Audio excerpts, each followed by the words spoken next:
Olá, sejam muito bem-vindos ao Correio da Manhã. Muito obrigado pela sua presença, sua audiência. Hoje já é segunda-feira e a gente chega com muita informação para você. Olá. Olá, Jorge. Muita informação aí do fim de semana, muitos acontecimentos no fim de semana aqui em Petrópolis e na região. Seja muito bem-vindo você que nos acompanha. Lembrando que você pode fazer parte do nosso jornal. Mande seu vídeo para cá, sua reclamação, sua sugestão de matéria, sua denúncia para os nossos canais de comunicação. Tem o nosso e-mail. Exatamente, tvccorreiodamanhã@gmail.com, e tem o nosso WhatsApp. Meio mais fácil de entrar em contato com a gente, eu já gravei, você também, e tá aqui na sua tela o 24 é o DDD 998398384. Entre em contato, ajuda a gente a fazer a sua denúncia, mostrar a sua região. Como é que tá funcionando os ônibus aí? Tá bom? Tá mais ou menos? Como é que tá de buraco aí nas suas vias?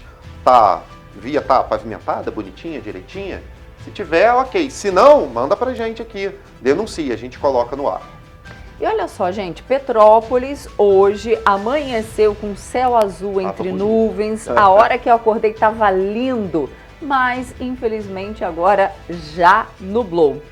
Vamos então às notícias desta segunda-feira, dia 30 de janeiro. Infogripe aponta queda de internações por síndromes gripais. Petrópolis vai receber a agência reguladora do estado do Rio de Janeiro. Dia Nacional da Visibilidade Trans foi celebrado no último domingo. O que são as pedras elétricas da República Democrática do Congo? Polícia Federal investiga fraudes na obtenção de registro de armas. Ônibus de turismo tomba na descida da Serra de Petrópolis e deixa 26 feridos. E mais, caminhão tomba e derrama tonéis de óleo e graxa na BR-040 em Itaipava. Agora no Correio da Manhã na TV. Gente, vamos começar com os nossos destaques do Correio da Manhã. Vamos dar uma olhada no que é notícia na nossa edição impressa. Vamos à primeira página. Na linha vermelha, Freixo foi contra transformar a Embratur em agência e agora terá que arranjar recursos. Esse é um dos destaques da página 3 da coluna Magna Vita. Ainda lá na coluna Magna Vita, olha, TJRJ troca de comando no próximo dia 3, é um dos destaques. Tem ali falando uma foto legenda grande, o desembargador Henrique Figueira está convidado para a troca de comando do Tribunal de Justiça do Estado do Rio de Janeiro, para a próxima sexta, dia 3 de fevereiro, às 14 horas, no plenário da Corte. A foto legenda aqui é um pouquinho maior, mas lá na coluna eu dou mais detalhes. Vamos para mais um destaque da nossa primeira página. A Prefeitura do Rio abre supercentro médico e de vacinação. Estrutura em Botafogo fará cerca de 600 atendimentos por dia e ajudará a combater doenças. A Prefeitura do Rio inaugurou o Supercentro Carioca de Vacinação em Botafogo, dedicado exclusivamente aos serviços de imunização, com funcionamento de domingo a domingo, das 8 horas da manhã às 10 horas da noite, para ampliar o acesso da população às vacinas. A unidade está instalada no prédio histórico, ao lado do Hospital Municipal Rocha Maia, que servia de almoxarifado e foi restaurado. Ok, na página 5 ali, Castro busca parcerias com o governo federal. Na página 4, eleições da Câmara e do Senado. Nessa quarta-feira, a gente adiantou, né, semana passada, sobre as alianças lá do Lira, né, para concorrer novamente, para tentar se reeleger. Enfim, essa semana começam aí, então, as eleições para o Senado e para a Câmara. Na página 6, União fecha as contas de 2022 com superávit. Depois de 8 anos com resultados negativos, o governo central fechou 2022 com superávit primário de mais de 54 bilhões de reais. Os números foram divulgados pelo Tesouro Nacional e o resultado não considera pagamentos da dívida pública. Ali na página 4 ainda, Lula acerta a criação de plano comum de obras no país. É sobre aquela reunião com os 26 governadores no Planalto. Lula quer as prioridades dos estados e obras e infraestrutura para saber onde direcionar os investimentos federais dentro desses estados. E uma notícia bem ruim, né? Fala aí a trabalho análogo à escravidão. Em 2022, 2.575 trabalhadores foram encontrados pela fiscalização em condições degradantes de trabalho ou em jornadas exaustivas no Brasil. Nós estamos aí, né, em 2023 e ainda vemos esse tipo de situação. Esse é um dos destaques da nossa página 4. Gente, ainda temos os destaques do segundo caderno com muito samba, que já começa aqui, é claro, agora o carnaval tá vindo aí, né? Mas aqui na principal, samba pede para passar em Portugal. Tem muita notícia de cultura, música, cinema, claro, teatro também. E hoje nós temos também o Giro do Esporte, mas dentro do nosso jornal tem lá a nossa página dedicada ao esporte. Vamos ali à nossa página de opinião agora, com os editoriais, né? O poder e a força da dramaturgia. Um outro editorial aqui falando um pouco ali sobre o lançamento de um documentário e uma série sobre a Boate Kiss. Conversava hoje de manhã com você sobre que eu assisti toda essa série da Netflix. O nosso editorial é sobre isso, o poder e a força da dramaturgia nesses dois documentários, entre aspas, né? Uma série e um documentário em si com imagens reais. E depois ali, data que relembra a paz e a saúde, falando ali sobre o dia 30 de janeiro e comemorando o Dia Mundial a Não Violência, a Cultura da Paz e também o Dia da Saúde. Fala um pouquinho sobre esse editorial. Vamos à página 3? Vamos à nossa página 3, com a coluna Magna Vita. Começamos com o seguinte destaque: 2 craques em ação. Está ali a foto, desembargadores Henrique Figueira e Ricardo Cardoso.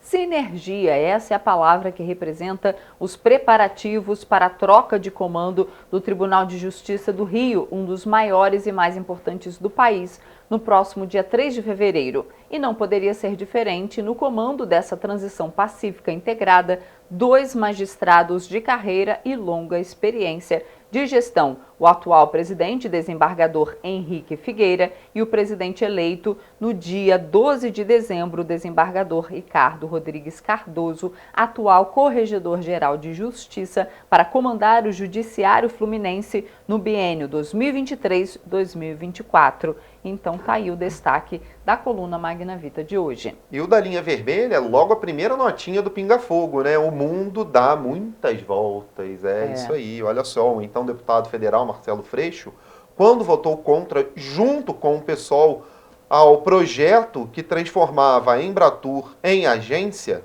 nunca imaginaria que um dia estaria sentado na cadeira do Instituto e com a missão de oxigenar financeiramente a entidade que lutou para não ser criada. Exatamente, tá aí, então tá aí. E continua, né? Tem várias notinhas sobre isso.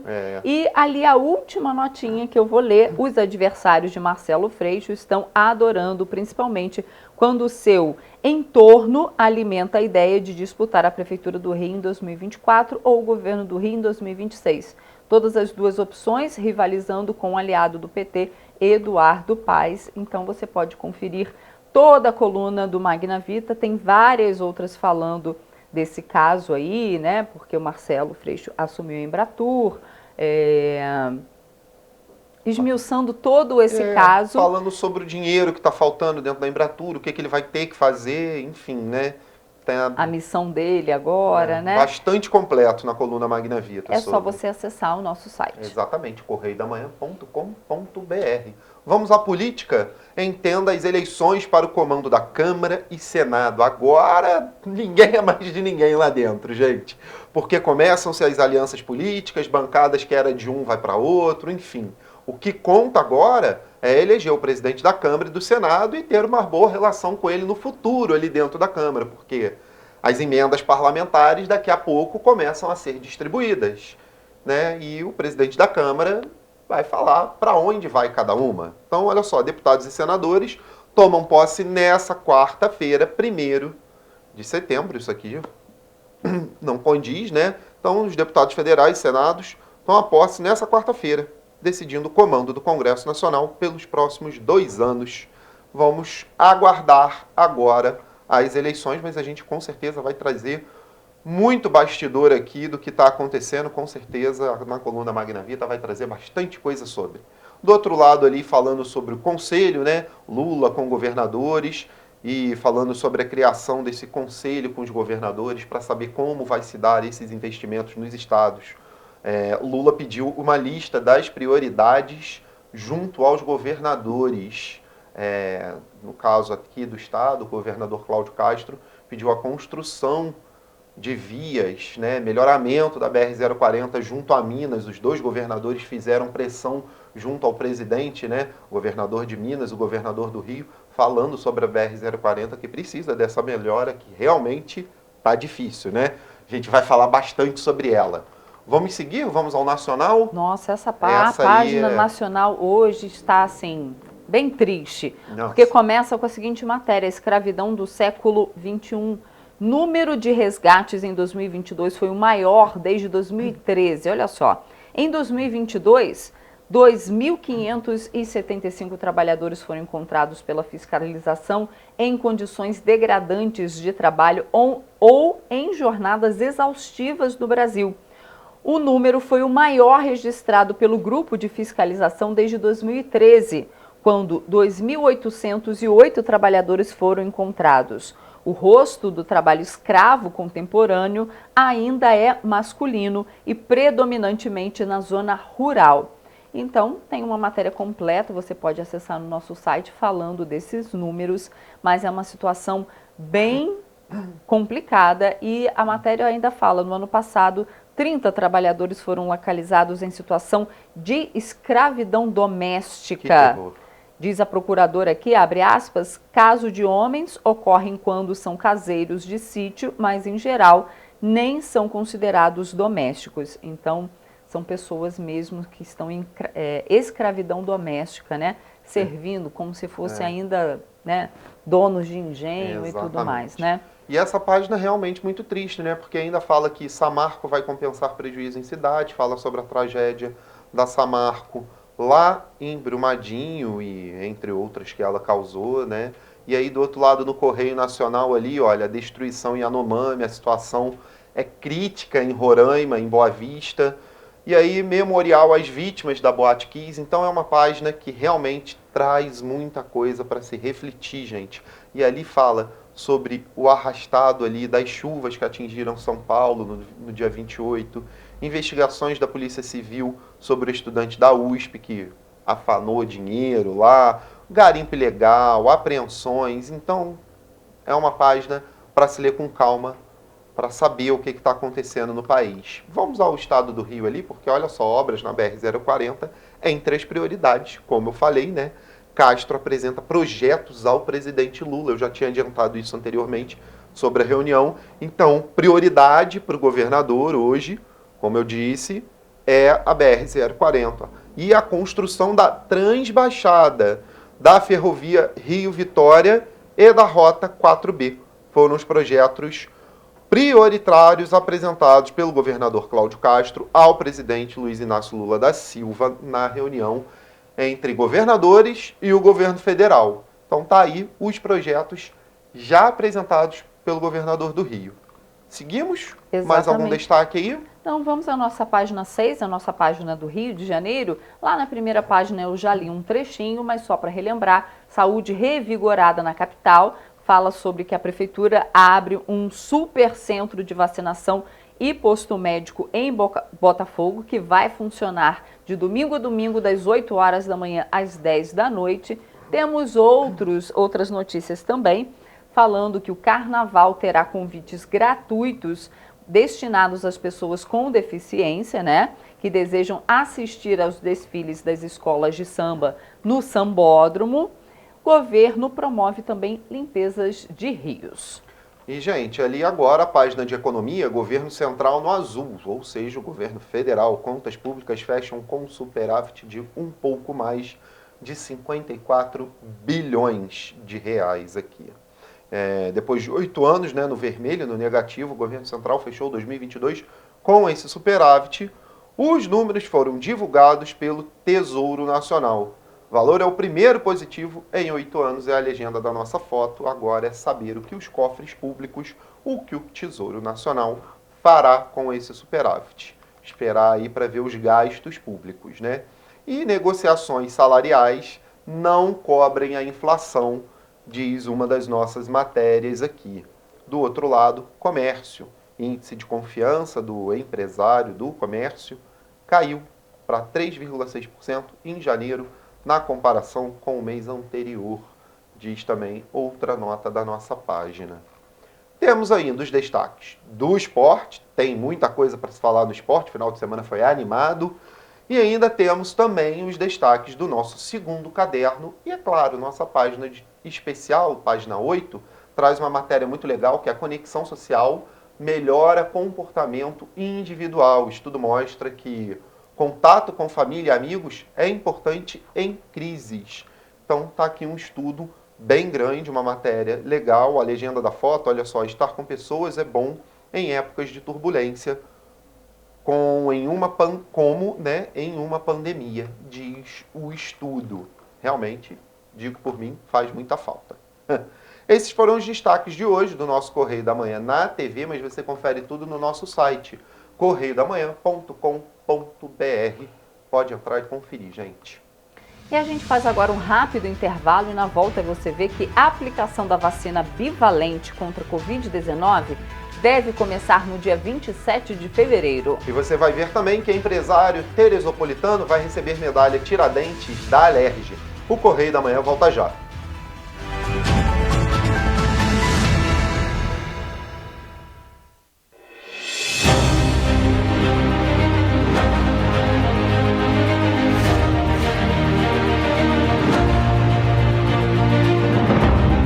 Jornalismo de direita. É jornalismo direito. Correio Petropolitano. Tudo que seu jornal não deveria ter deixado de ser. Todos os dias, em uma banca perto de você.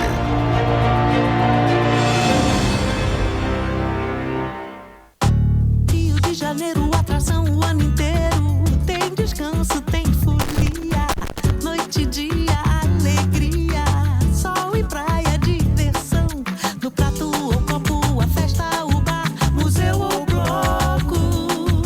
Show, cultura, história, gravado na memória e no seu coração.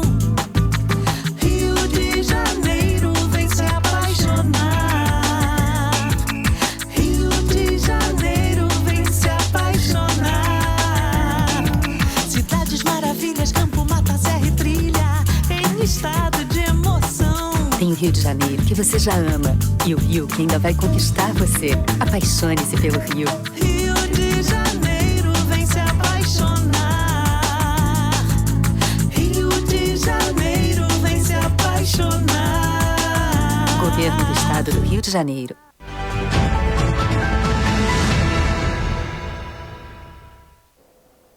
Estamos de volta.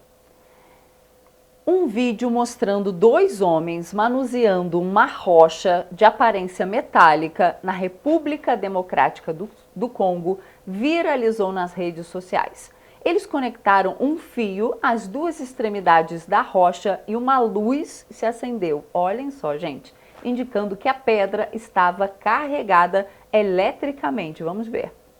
O registro impressionante gerou comparações do material com o metal fictício do universo Marvel, o Vibranium. Embora não haja confirmação de qual seja a composição do mineral registrado, a maior probabilidade é que seja chamado coltan. Esse minério é derivado de outros 2 minerais que o compõem, a columbita e a tantalita. A columbita e a tantalita são as fontes de 2 importantes elementos para a fabricação de produtos eletrônicos, respectivamente o nióbio e o tântalo. A República Democrática do Congo é o país que mais possui reservas desses minérios no mundo. Eles são a fonte de elementos fundamentais na indústria de eletrônicos. O coltan, por exemplo, fornece o nióbio, cujas aplicações incluem ligas metálicas avançadas, utilizadas na indústria espacial e na biomédica, por exemplo. O tântalo também pode compor ligas semelhantes, mas sua principal aplicação é na fabricação de capacitores para computadores e celulares e outros eletrônicos. A República Democrática do Congo possui um complexo contexto socioeconômico decorrente da exploração de reservas de minerais naquele país.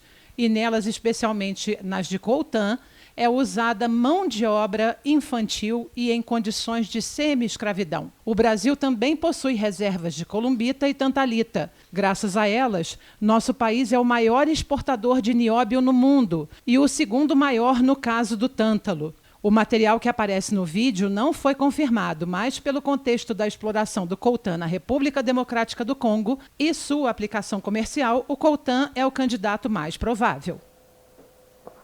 Olha só, a Polícia Federal deflagrou na última quinta-feira uma operação para coibir fraudes na obtenção de certificados de registro de colecionador, atirador ou caçador, o CAC, para compra de armas e munições, batizado de ilídimo. A ação cumpriu 2 mandatos judiciais de busca e apreensão na cidade de Barra do Graça, em Mato Grosso. A investigação constatou a existência de diversos documentos falsos que estariam sendo utilizados em processos de requerimento de certificado de registro. Os dados foram obtidos após compartilhamento de informações com o 41º Batalhão de Infantaria Motorizado do Exército, localizado em Jataí, Goiás. A Polícia Federal informa que, em regra, os documentos falsos eram utilizados para burlar a fiscalização, visando conceder o registro de CAC a pessoas que não possuíam requisitos para a obtenção de armas de fogo, levando o Exército a erro. E que pessoas com extensas fichas criminais, com passagens por roubo, furto, associação criminosa, tentativa de homicídio, porte e posse ilegal de arma de fogo, tentaram adquirir armas utilizando desses documentos falsos. Os policiais buscaram por computadores, celulares, armas de fogo, munições e documentos relacionados aos fatos investigados. O objetivo é identificar outras pessoas que possam ter envolvimento com a investigação. A concessão do certificado de CAC depende da apresentação de certidões de antecedentes criminais da Justiça Federal, Estadual, Militar e Eleitoral, bem como declaração de não estar respondendo ao inquérito policial ou processos criminais. Os investigados podem responder pelos crimes de falsificação de documento público, falsidade ideológica, uso de documento falso e associação criminosa. E o Ministério da Saúde pretende começar a aplicar as doses de reforço com a vacina bivalente para a imunização contra a Covid-19 a partir do dia 27 de fevereiro. Essas vacinas aumentam a imunidade contra o vírus da cepa original, bem como da variante Ômicron. Na primeira fase, a campanha terá foco nas pessoas com mais de 70 anos, imunocomprometidos e moradores de comunidades indígenas, quilombolas e ribeirinhas. Na sequência, serão vacinadas as pessoas com idades entre 60 e 69 anos. Gestantes e puérperas serão o foco da fase 3 e os profissionais de saúde vão ser vacinados na 4ª fase da campanha. Esta vacina é uma atualização daqueles imunizantes que já estavam sendo aplicados contra a Covid-19 e ela protege contra a cepa original e também contra a subvariante Ômicron. Esta vacina só poderá ser aplicada naquelas pessoas que tomaram pelo menos 2 doses dos outros imunizantes. Rafaela Cordeiro, de volta ao estúdio. Perfeito, mas a vacinação deveria começar aí antes do carnaval, né? Nós já falamos isso aqui. Não ter aquele probleminha que a gente sabe, né? Aglomeração, enfim, né? Olha só, o novo boletim Infogrife da Fiocruz mostra queda no número de internações por síndrome respiratória aguda grave em todo o país. Em Petrópolis, dados do boletim epidemiológico apontam que neste mês de janeiro, 7 pessoas estão internadas por Covid e nenhuma por outras síndromes gripais. Confira. Dados do boletim Infogripe da Fiocruz mostram a queda no número de internações por casos de síndrome respiratória aguda grave no país. A exceção é o Distrito Federal, que ainda não apresenta reversão para a queda. A análise tem como base os dados inseridos no Sistema de Informação de Vigilância Epidemiológica da Gripe até o dia 23 de janeiro. O pesquisador Marcelo Gomes destaca que o aumento associado ao Covid, observado no final de 2022, já foi interrompido e praticamente praticamente todos os estados têm cenário de queda nos casos. Virada do ano, começo de janeiro, a gente viu o vírus sincicial respiratório voltando a causar um impacto significativo nas crianças pequenas de 0 a 4 anos, especialmente na metade sul do país, né, pegando estados ali do centro-oeste, sudeste e os 3 da região sul. Mas felizmente, né, na atualização dessa semana, a gente já observa um cenário bem mais positivo. Nas últimas 4 semanas epidemiológicas, a prevalência de casos positivos para vírus respiratórios foi de 0,9% para a influenza A, 0,7% para a influenza B, 18,8% para vírus sincicial respiratório e 71,3% para SARS-CoV-2. Entre os óbitos, a presença destes mesmos vírus entre os positivos foi de 1,1% para a influenza A, 0% para a influenza B, 1,5% para vírus sincicial respiratório e 94,7% para SARS-CoV-2. Dados do painel epidemiológico de Petrópolis mostram que desde o início do mês, 412 atendimentos de pessoas com suspeita de gripe já foram realizados. 13 destas eram crianças. Apenas 42 casos foram confirmados. 370 foram negativados. 2 pacientes ainda estão em isolamento social.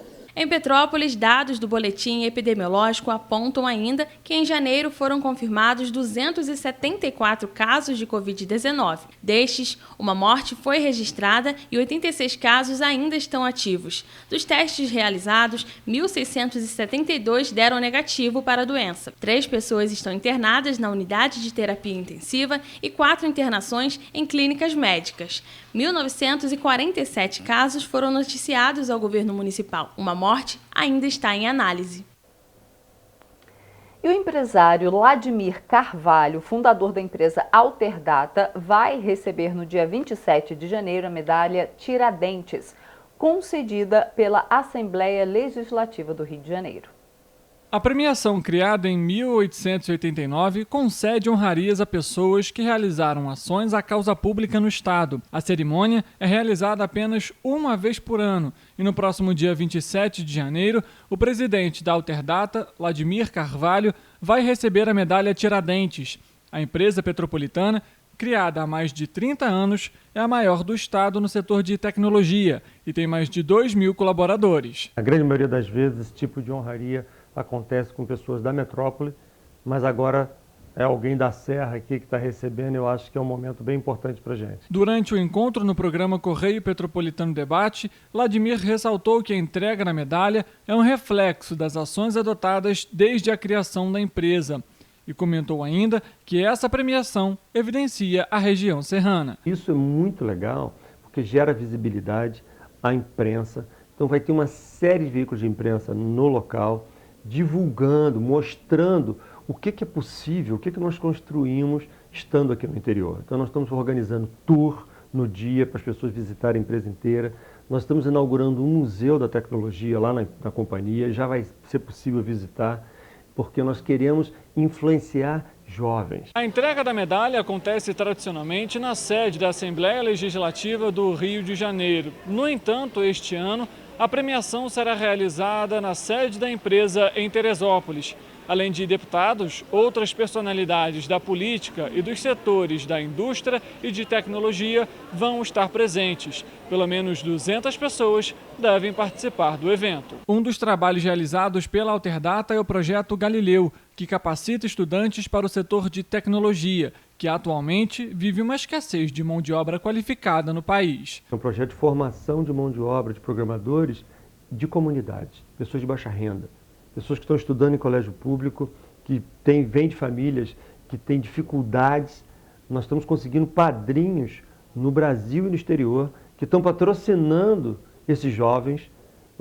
Já passou pela nossa estrutura 400 alunos, todos vindo de comunidades, se transformando em programadores, porque em 6 meses de curso, nós queremos uma metodologia própria, em 6 meses de treinamento, nós formamos um programador. A Alterdata fornece softwares para mais de 60 mil clientes e criou um museu na sede de Teresópolis para contar a história da empresa. E olha só, gente, em entrevista ao Correio Petropolitano Debate, o secretário de Desenvolvimento Econômico do Estado do Rio de Janeiro, Vinícius Fará, apontou os projetos e ações para a região serrana e principalmente para o município de Petrópolis. Após Cláudio Castro ser reeleito como governador do estado do Rio de Janeiro, o deputado federal Vinícius Fará assume o cargo de secretário de Desenvolvimento Econômico, Indústria, Comércio e Serviços do Estado. Em entrevista ao Correio Petropolitano Debate, na TV Correio da Manhã, o secretário destacou os investimentos para a região. Essa pasta tecnológica, e inclusive tratando de um projeto que vai atender a toda a região serrana aí em Petrópolis, né, que a gente não pode aqui anunciar ainda oficialmente, mas que talvez se transforme no maior projeto nacional de um polo tecnológico, né, para que seja daí de Petrópolis, né, da região serrana, um laboratório de formação de incubadoras, de projetos tecnológicos para a área privada e para a área pública, nascendo de Petrópolis. Ainda na conversa, Vinícius ressaltou o retorno das agências de desenvolvimento econômico.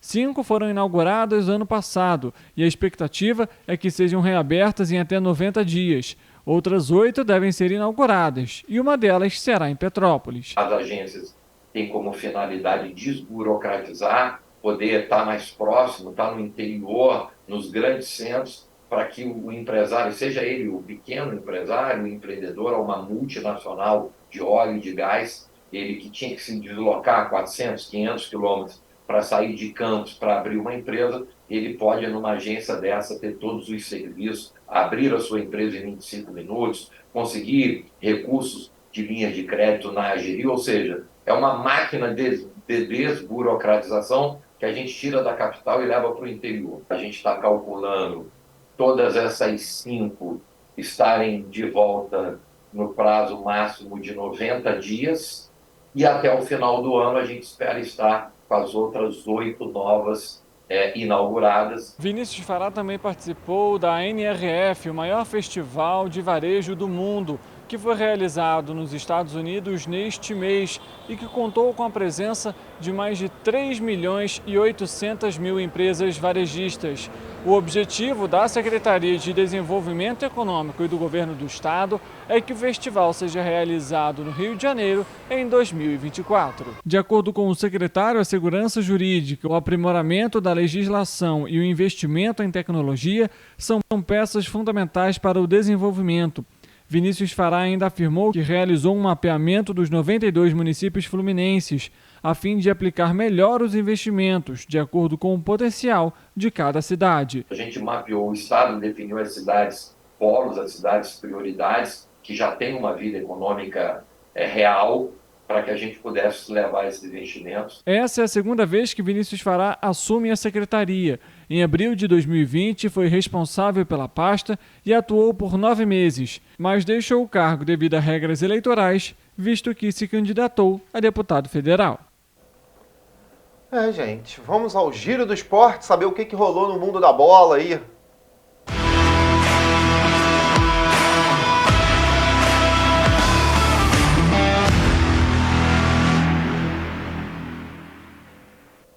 Olha, gente, aqui no meu texto tá que o final de semana foi recheado de emoções, mas eu, como bom rubro-negro, não posso dizer que foi muita emoção para mim, mas o Palmeiras aí levou o título da Supercopa, foi merecido, obviamente, né? Foi um jogão entre Flamengo e Palmeiras. Rafael Veiga e Gabriel Menino marcaram 2 vezes e decidiram, né, o triunfo ao viver por 4-3 no Mané Garrincha, em Brasília. A conquista é a 7ª de Abel Ferreira à frente do Verdão. Eu fiquei um pouco com a sensação do time da França e do Mbappé, porque o nosso Gabriel, né, lá o Gabigol, marcou 3 hat-trick no jogo, mas não deu para o Flamengo. Pois é. E olha, vamos ali no Australia Open, que chegou à sua final esse fim de semana. No sábado, teve a final feminina, que sagrou Aryna Sabalenka como a campeã do torneio de simples feminino do Australia Open 2023, a atual número 5 do mundo, a tenista de 24 anos somente, derrotou a cazaque Helena Rybakina por 2-1, num estilo de tênis mais agressivo. Sabalenka chegou à final invicta na temporada com 10 vitórias seguidas, não perdeu um jogo, não levou sequer derrota, né, dentro da competição. Já no masculino, gente, foi ele.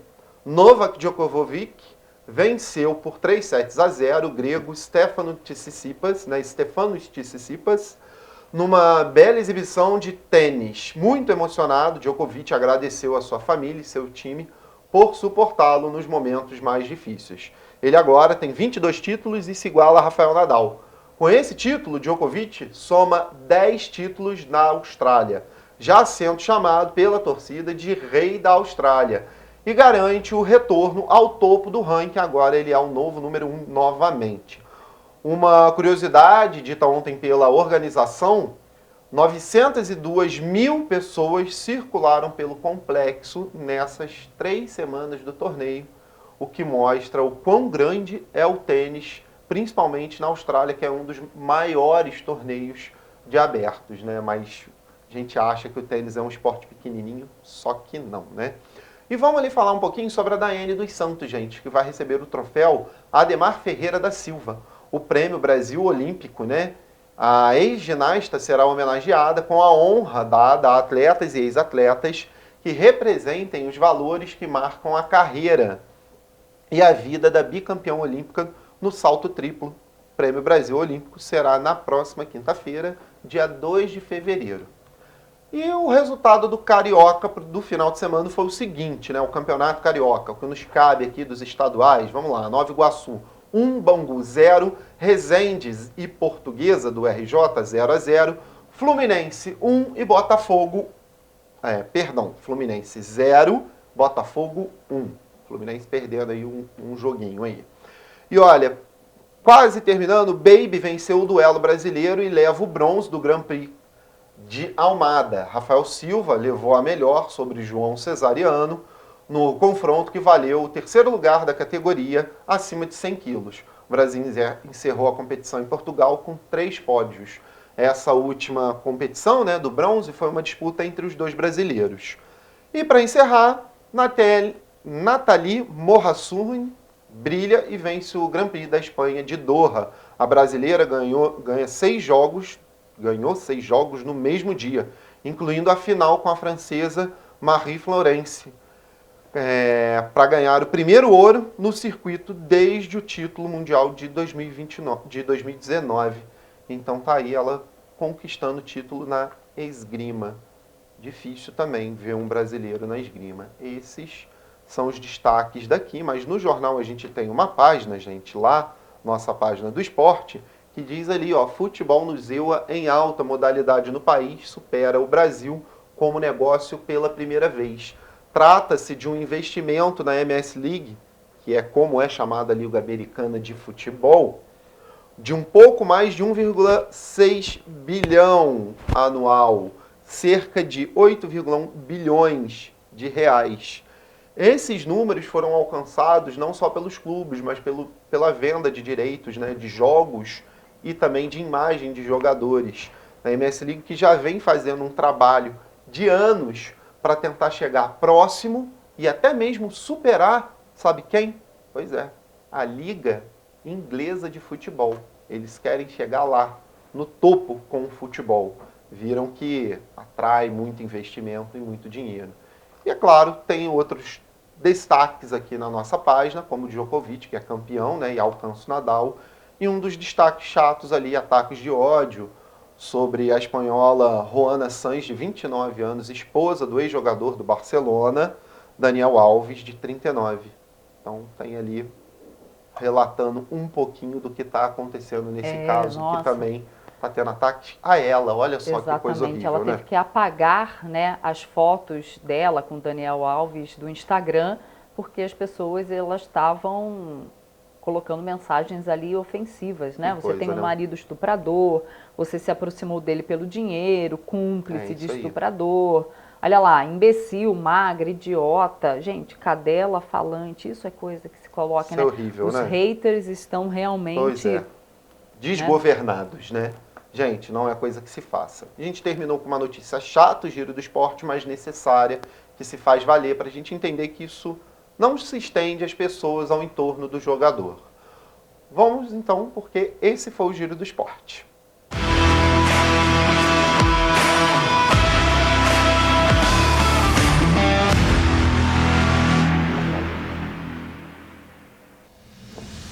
Nós vamos fazer agora um intervalo, né? Exato. E você vai ver logo depois que ônibus de turismo tomba na descida da Serra de Petrópolis no fim de semana e deixa 26 feridos. Pois é, e olha só, você vai ver também que caminhão também tomba na serra, com tonéis de óleo e graxa na BR-040 aqui em Itaipava também. Voltamos já.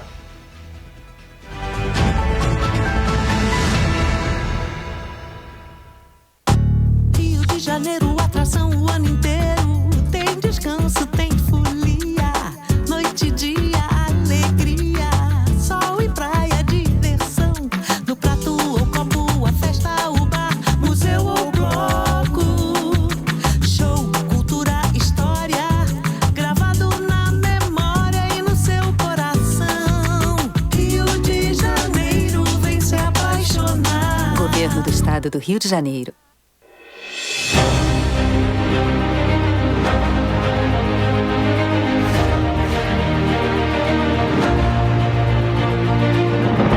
Não é jornalismo de direita, é jornalismo direito. Correio Petropolitano. Tudo que seu jornal não deveria ter deixado de ser. Todos os dias, em uma banca perto de você.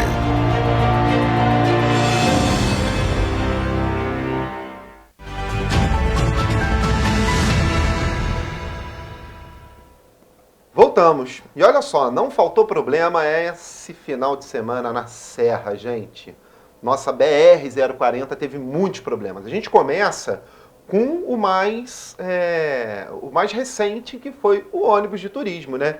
Na madrugada de domingo, um ônibus de turismo com 55 passageiros tombou às 4h57. Essa matéria está em destaque no nosso site. Você confere no site da TVC, tvc.16. No canteiro, o tombamento ocorreu no canteiro esquerdo do quilômetro 87, na BR-040, descida da Serra de Petrópolis, né, sentido Rio, no caso. Ao todo, 26 passageiros foram removidos pela Conser, SAMU e Corpo de Bombeiros para o Hospital Santa Teresa, em Petrópolis, e Adão Pereira Nunes, em Duque de Caxias. A maioria das vítimas sofreu ferimentos leves, mas 2 passageiros tiveram lesões moderadas. Os demais foram liberados no local. Apesar do acidente, nenhum óbito foi registrado. Exatamente. E olha só, o trânsito no trecho foi desviado por refúgio, né, da pista ali. Os motoristas devem redobrar a atenção e reduzir a velocidade após o túnel do Ouriço. É isso mesmo, tá, gente? Túnel do Ouriço, lembre-se desse nome. Equipes da Conser já iniciaram a retirada do veículo do canteiro. Exatamente, Mas, isso mesmo foi na assim, madrugada de ontem, mesmo né? assim, tira o pé do acelerador aí. Em alguns trechos da serra vai precisar, hoje, segunda-feira, tirar o pezinho para você circular ali na nossa BR-040. E olha só, gente, a forte chuva que atingiu ontem Petrópolis e toda a região deixou estragos na BR-040. A subida da Serra de Petrópolis teve que ser fechada na tarde de domingo por causa da grande quantidade de árvores e galhos de árvores que caíram na pista. Nós temos vários vídeos mostrando a situação. Né? Isso aí é um telespectador de uma pessoa que estava andando ali na pista de subida e foi mostrando todos os galhos, né? Nós temos vídeos também do nosso... Esse aí foi uma árvore grande. Exato, né? Que caiu em cima de um carro. Vamos dar uma olhada. Olha aí, a árvore, uma árvore enorme que interditou a pista, só dava para passar o carro do outro lado. Também de telespectador, né? Olha só, esse aí é de um motociclista que estava passando. Olha a quantidade de árvores e galhos de árvores que estavam espalhados aí pela pista de subida. Nós temos, inclusive, imagens, né, do nosso cinegrafista, o Tiago, daqui da nossa TV.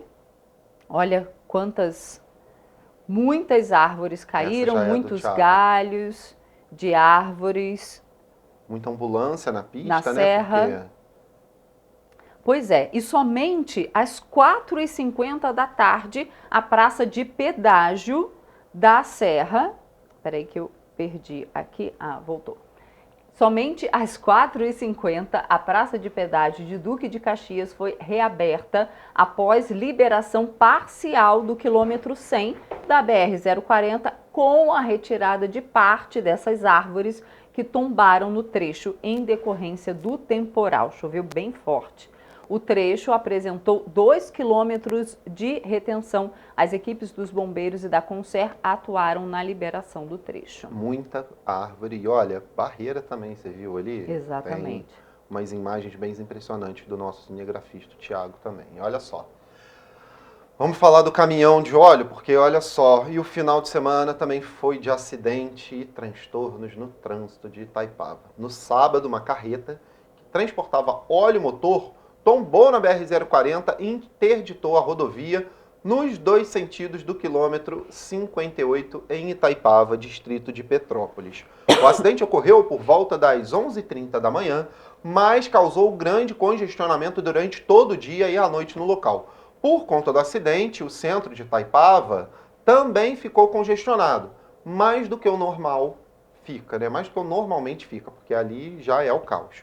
O que ocorreu foi o seguinte: o caminhão tombou na pista, sentido Juiz de Fora, derrubou o guarda-reio. Pois é, né? Os tonéis de óleo e graxa se espalharam ali, né? Só que toda a graxa espalhou pela pista contrária. Olha só. Exatamente. O caminhão tombou na pista, sentido Juiz de Fora. Isso. O caminhão, quando tombou, derrubou o guarda-reio e derramou os tonéis que eles estavam carregando de óleo e graxa. Toda a carga se espalhou pela pista contrária, ou seja, sentido Petrópolis. Pois é, exatamente. E aí o que acontece? Foi acionado as equipes da Conser, que permaneceram atuando na ocorrência. 2 equipes especializadas em limpeza de produtos químicos foram acionadas. Nesse caso, tem que ser uma empresa muito especializada, porque para a limpeza desse produto, principalmente no asfalto, vai dar muito problema. Na noite de sábado, os congestionamentos permaneciam gigantescos. Você, inclusive, comentou comigo que passou por lá, né? O caminhão ainda no local e as pistas permaneciam sendo limpas. No domingo, as pistas já liberadas parcialmente, mas as equipes de limpeza ainda permaneciam fazendo o trabalho. Exatamente. Porém, a gente tem atualização sobre a limpeza. Continua, tá? Continua. A limpeza ainda está sendo feita. Eu tenho nota aqui sobre a situação. Passo para vocês enquanto você procura a atualização, nota, já. Adiantar que o motorista do veículo acidentado foi resgatado com ferimentos graves e foi levado ao Hospital Santa Teresa em Petrópolis, tá? Exatamente. Gente, a nota aqui disse o seguinte, ó, da ocorrência. Eu tenho um completo panorama da BR-040 nesse momento. BR-040 com retenção em Duque de Caxias, no sentido Rio, entre o quilômetro 110 e quilômetro 108, Jardim Primavera, devido à colisão ocorrida mais cedo entre uma carreta e 2 veículos. Mais adiante, retenção no quilômetro 122 e 125. Esse sempre ocorre, essa retenção na segunda-feira, porque é aquela entrada ali da saída, né, para a Avenida Brasil. Você sai da Washington Luiz e vai para a Avenida Brasil, devido ao fluxo de veículos. E o quilômetro 58 em Itaipava, o qual a gente se referia, está aqui a nota, ó, prossegue em meia pista, em ambos os sentidos, para conclusão de limpeza de pista com desengraxantes. Ocorrência do final de semana com o tombamento da carreta. Está aqui a nota, então, explicando. Sobre o acidente, lá na frente da BR-040, né, no quilômetro 110 e 108, tivemos 2 vítimas. Uma foi encaminhada para o Hospital de Saracununa, a segunda dispensou remoção, o que tem-se no momento aqui sobre a BR-040. E olha só, gente, hoje de manhã, uma barreira caiu na Avenida Washington Luiz, no centro de Petrópolis, ali na altura da estação de tratamento da Águas do Imperador. Você está vendo imagens, né? Essas imagens foram colocadas hoje cedo no grupo da imprensa daqui de Petrópolis. E provavelmente isso caiu agora de manhã, porque há relatos de pessoas que passaram ali 5 horas da manhã e estava tudo normal. Como vocês podem ver, tem tubulação de água, né, que foi interrompida, e também uma escadaria, né, então arrebentou tubulações de água e inviabilizou também a passagem de moradores, porque uma escada ali, né, a gente vê no finalzinho do vídeo que uma escada ficou interditada. E Nós temos também uma nota do CETRANSPETRO, né, que é o Sindicato das Empresas, falando que a Cidade Real, que é a empresa que faz o trajeto ali, empresa de ônibus que faz o trajeto ali, informou que todas as linhas de ônibus que passam ali pela Washington Luiz estão, na manhã desta segunda-feira, operando com atrasos após essa queda de barreira, depois, né, ali da UPA do centro, né? Exatamente. Deixou o trânsito em meia pista. Isso, e aí essas linhas estão todas com atraso agora. Então aí você que está saindo para trabalhar, já exatamente, já sabe, sai um pouquinho antes ou já sai um pouquinho depois, porque vai ter retenção. Exatamente. Gente, olha só, na noite da última quinta-feira, né, uma mulher foi agredida e esfaqueada pelo companheiro na região do Boa Vista, em Petrópolis. A polícia militar atendeu a ocorrência e a vítima foi socorrida pelo SAMU.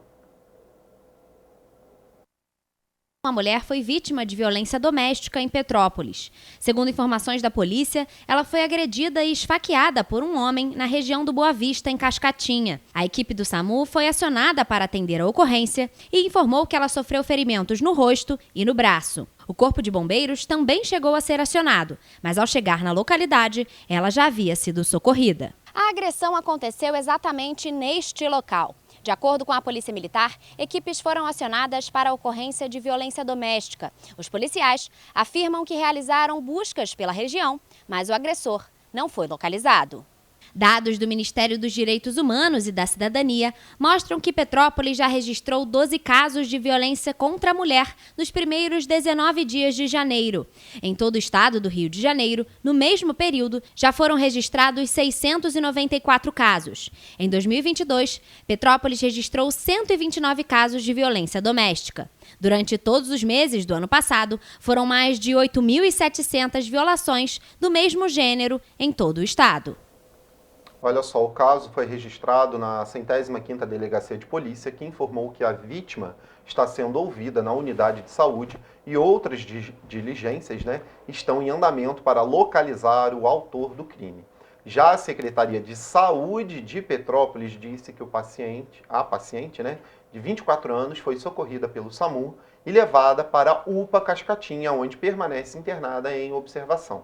A unidade não tem autorização da família para fornecer detalhes sobre o estado de saúde da vítima. E um homem foi preso em Nova Friburgo após roubar um celular. O suspeito estava armado e ameaçou a vítima durante a abordagem. Foi até a delegacia registrar o caso. Segundo ela, foi abordada por um homem enquanto caminhava, que levou o celular e uma quantia em dinheiro. Na delegacia, o suspeito, que já era procurado por cometer outros roubos, foi identificado como autor do crime por meio de uma foto. Os policiais civis conseguiram resgatar imagens de câmeras de segurança do local do ocorrido e, mais uma vez, o suspeito foi reconhecido. Em seguida, os agentes foram até a casa dele e ele foi preso em flagrante. Após a prisão, outras vítimas do roubo também foram contatadas e reconheceram um homem que já tinha passagem por roubo. O celular foi recuperado. Larissa Martins, de volta ao estúdio. E essa semana, um vídeo, né, nessa semana que passou, um vídeo circulou na internet mostrando um cavalo que caiu em um buraco na região do Quitandinha. Apesar de o vídeo ser chocante, especialistas afirmam que o abandono desse animal nas ruas é um problema antigo na cidade. No vídeo que circulou nas redes sociais, é possível ver uma equipe do Corpo de Bombeiros trabalhando para socorrer o cavalo que caiu em um buraco. O acidente aconteceu na Avenida Getúlio Vargas, na região do Quitandinha, na última terça-feira. Ainda no mesmo vídeo, há um outro cavalo. Antes mesmo do acidente acontecer, internautas já haviam flagrado os animais andando soltos pela rua. Mas, de acordo com Ana Cristina, presidente da ONG Anima Vida, o problema é antigo na cidade. O caso do cavalo que caiu num buraco no Quitandinha é só mais um dentre muitos que acontecem na cidade há muito tempo. Muitas regiões da cidade têm cavalos soltos nas ruas. Esses cavalos nem sempre são recolhidos pelo poder público. Não houve nenhum tipo de punição para o dono do animal que mantinha o animal na rua. Eu acho que aí é o primeiro erro, não haver punição para os donos dos animais. Então ali não seria o caso de devolver o cavalo para o dono, sem maiores consequências. Poderiam até devolver, mas a pessoa, o dono do animal, teria que responder perante a justiça pela negligência com a guarda daquele animal. Petrópolis conta hoje com um curral público da Guarda Municipal de apreensão de animais de grande porte que fica em Itaipava. O curral já foi alvo de problemas no passado e, alguns anos atrás, precisou passar por intervenções após determinação do Ministério Público do Rio de Janeiro. Pela lei municipal, deveria haver a microchipagem desses animais. Quando os donos aparecessem para reclamar a posse desse animal, a retirada, essa pessoa, além das multas, além da hospedagem, das diárias de hospedagem, deveria responder na justiça pelo abandono daquele animal. Não sabemos se isso está acontecendo. Pelo menos a mim não chega nenhum tipo de informação nesse sentido. De acordo com Ana Cristina, falta atuação do poder público neste problema e pouco ou nada é feito a respeito. Outro problema citado acontece na região do Vale do Cuiabá, onde existe um terreno particular que é conhecido exatamente pelo abandono de cavalos, muitas vezes machucados. Já é conhecido, já virou um cemitério de cavalos ali. Porque muitos cavalos são roubados em algumas comunidades, às vezes em cidades vizinhas, são levados para lá para servirem de moeda de troca. Crianças menores utilizam aqueles animais como brinquedo, trocam por bicicleta, trocam por drogas, enfim, todo mundo sabe disso. Mas ninguém vai lá para colocar ordem naquilo ali. A presidente da ONG Animavida lembra ainda das charretes, que foram suspensas no ano de 2019. Segundo ela, a situação nunca mais foi comentada pelo poder público, que substituiu as charretes de tração animal por vitórias elétricas. O que nos entristece é que políticos que lutaram tanto para acabar com as charretes, que eram cavalos controlados, examinados por veterinários, microchipados, acompanhados periodicamente por um médico veterinário, muitos políticos lutaram para acabar. Esses que estão numa situação de abandono, de sofrimento, de maus tratos, a gente não escuta nenhum político falar absolutamente nada. Isso é que nos entristece. Ainda na última quinta-feira, equipes da Coordenadoria de Proteção e Bem-Estar Animal de Teresópolis apreenderam 2 cavalos na Granja Florestal. Os donos não foram localizados, por isso, os animais foram encaminhados para o curral de apreensão em Seropédica. Equipes da Copibéia também visitaram os bairros do Campo Grande, Salaco, Posse e Parque do Imbuí para apreender animais de médio e grande porte soltos em vias e espaços públicos. Bom, tem nota aqui do curral público, né? Olha só. O curral público de apreensão de animais de grande porte foi inaugurado em 2015 e está em pleno funcionamento, segundo todos os padrões zootécnicos exigidos pela legislação. No local, ficam abrigados animais recolhidos nas ruas ou apreendidos devido a flagrantes de maus tratos. As ações de fiscalização são realizadas periodicamente pela equipe da Coordenadoria de Bem-Estar Animal, junto com a Guarda Civil Municipal. Conforme previsto em lei, os animais encontrados em via pública ou em situação de maus tratos serão apreendidos e encaminhados ao curral municipal. Em caso de maus tratos, o tutor perde a guarda do animal para denúncias, olha só, referentes a animais de grande porte soltos em vias públicas ou situações de maus tratos. Os telefones são esses aqui. Por favor, anotem. O DDD é 24, o telefone é 2222-7560, do curral. Ou 24DDD, de novo, 22911504 do Cobeia. Gente, denuncia. A situação do curral hoje, pela nota, é ok. A gente ainda não foi verificar, mas denuncie sempre. Porque os animais, eles não votam, né? Aí exato. Os políticos, eles esquecem essa situação. A Ana Cristina, da Animavida, ela acabou de falar, né, como existe essa situação corriqueira lá no Vale do Cuiabá e região. Por que os políticos não vão lá? Cadê os vereadores da área de Itaipava? Por que eles não tomam conta disso? Cadê os políticos para verem essa situação? Em relação ao fim das charretes, eu aí discordo com a Ana Cristina, porque os cavalos das charretes, eles estavam sempre em situação degradante, inclusive desmaiavam na rua. Então isso deveria acabar, porque o cavalo, hoje em dia, não há mais, não tem mais cabimento fazer com que um animal sirva de entretenimento turístico para o ser humano.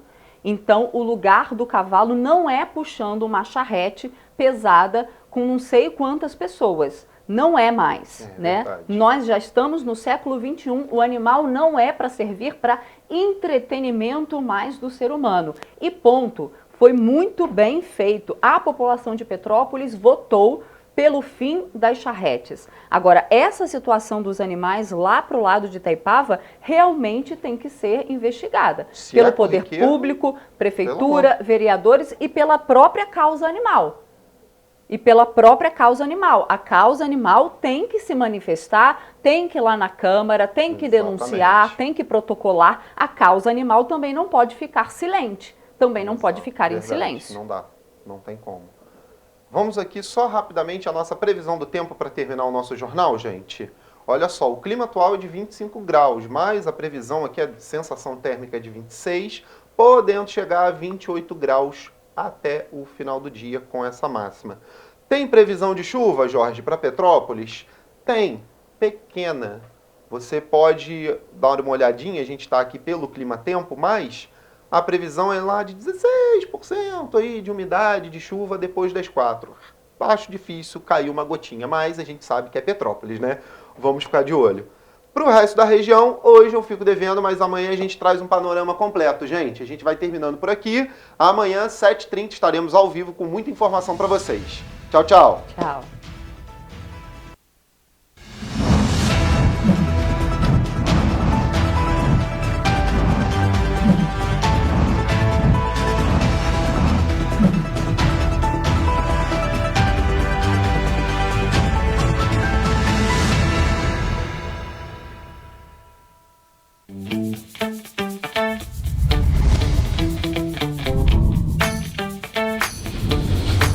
TVC, a TV do Correio da Manhã.